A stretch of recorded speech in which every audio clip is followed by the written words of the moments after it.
Hey, missed you guys. Hope you all had a good break. Let's get back into it.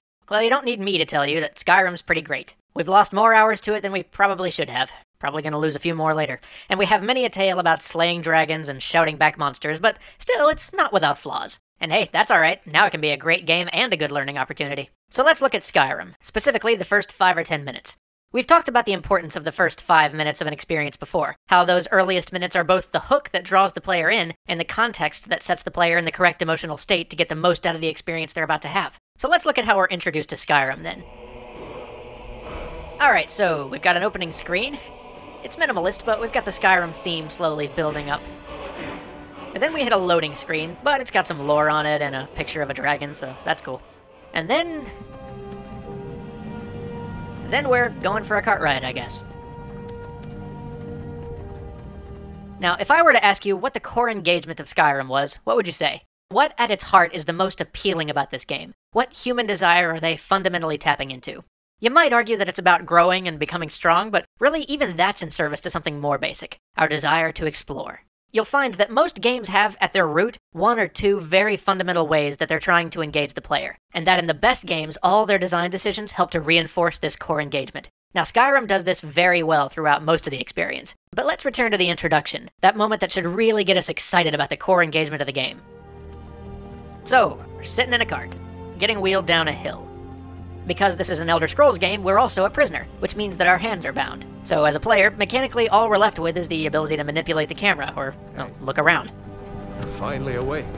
Now, this decision may seem to play directly against the core engagement of the game, exploration, and I'm not sure it was the best route to go, but okay, there are certainly arguments for it. A lack of freedom can be used to cause us to desire freedom even more. Unfortunately, I don't know if that's really what they delivered here. I find it's always useful to look at games in relation to each other, so here's a question for you. Can you think of another game where you're put into a vehicle to be taken to your execution, and all you can do is move the camera while voice actors give you an exposition dump to fill you in on the plot? Yep.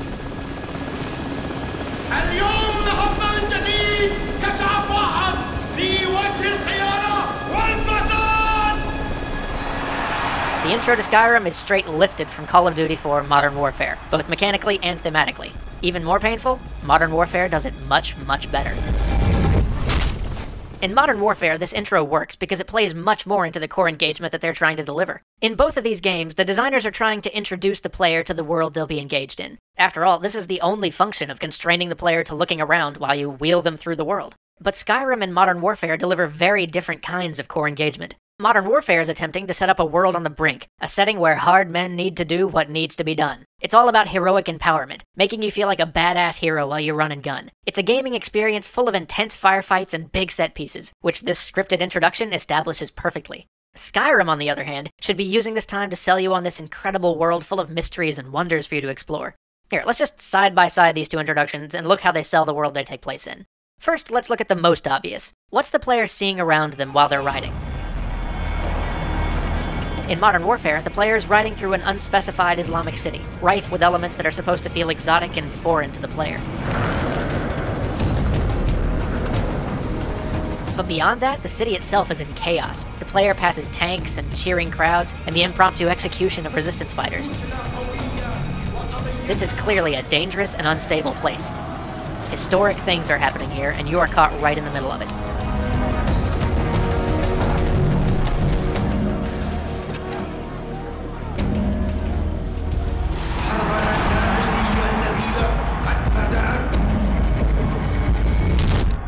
Now let's swap over to Skyrim.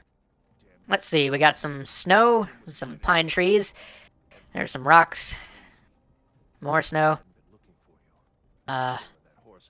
more snow.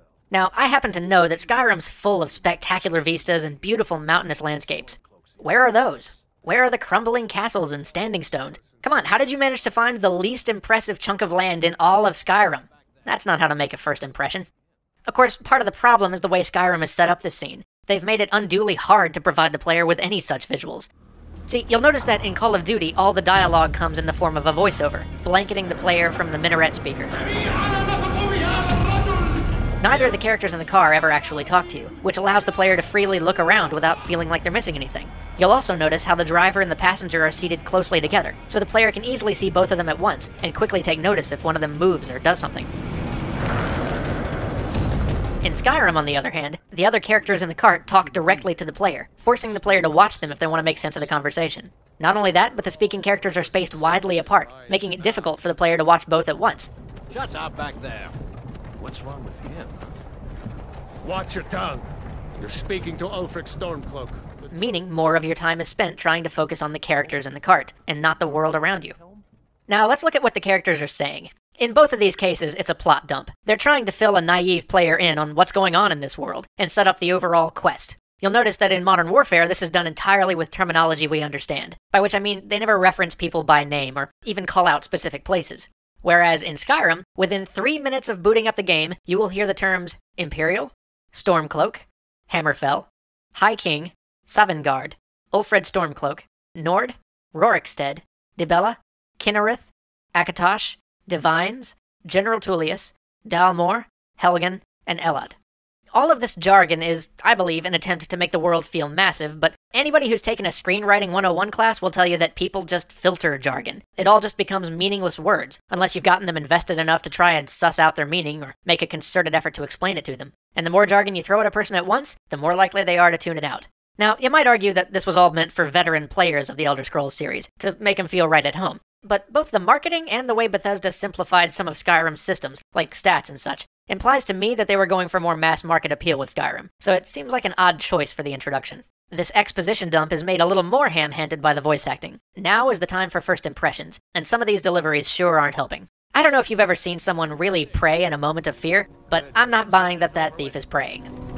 Sure, tomorrow, Dibella, Kinnereth, Akatosh, Divines, please help me. Or running for his life in a panic.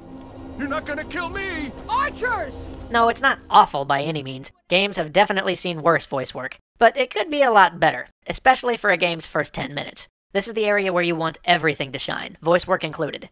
Now, I can understand why this happened. You can't go throwing your entire voice acting budget at minor characters, and if your intro has a bunch of minor characters, you're very likely to get some lackluster performances in those first 10 minutes. But there are ways to get around that. You can always try to make your opening only include major characters, or you can do what Modern Warfare did and put everything in a language that'll be foreign to most of your consumer base, so they can't tell if the voice acting was a little stilted. Lastly, both of these games try to draw you in with the dramatic tension of an execution. There's nothing like death to get us invested. But in Skyrim, right before they send you to the chopping block, they pull up a character creation menu and have you customize your player character. Not only does this totally break the flow of the narrative, but now we know they aren't going to execute the main character, so all the tension's gone.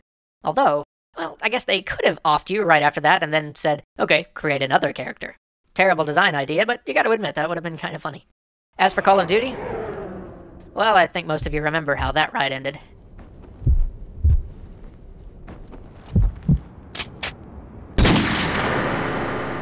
Anyway, after that, Skyrim throws the player into a constrained dungeon to learn the basics of play, before finally letting the player see where the game shines. Walking out of the cave and seeing that wide-open world laid before you creates exactly the excitement the intro didn't. But by then we're like 20 minutes into the game. That feeling should have kicked in a lot sooner. So, Skyrim. Great game, but there's a lot we can learn from that opening. How could they have done it differently? Well, lots of ways. They could have gone with the MMO standard of starting the player in a secluded valley or on a small island to give them the sense of an open world while still creating a carefully constructed tutorial area. But since they decided to go with the sightseeing tour approach instead, we can look to it for clues on how this should be used in the future, and what we should expect of games that do this. Anyway, I think I'm gonna go play more Skyrim now, so see you next week!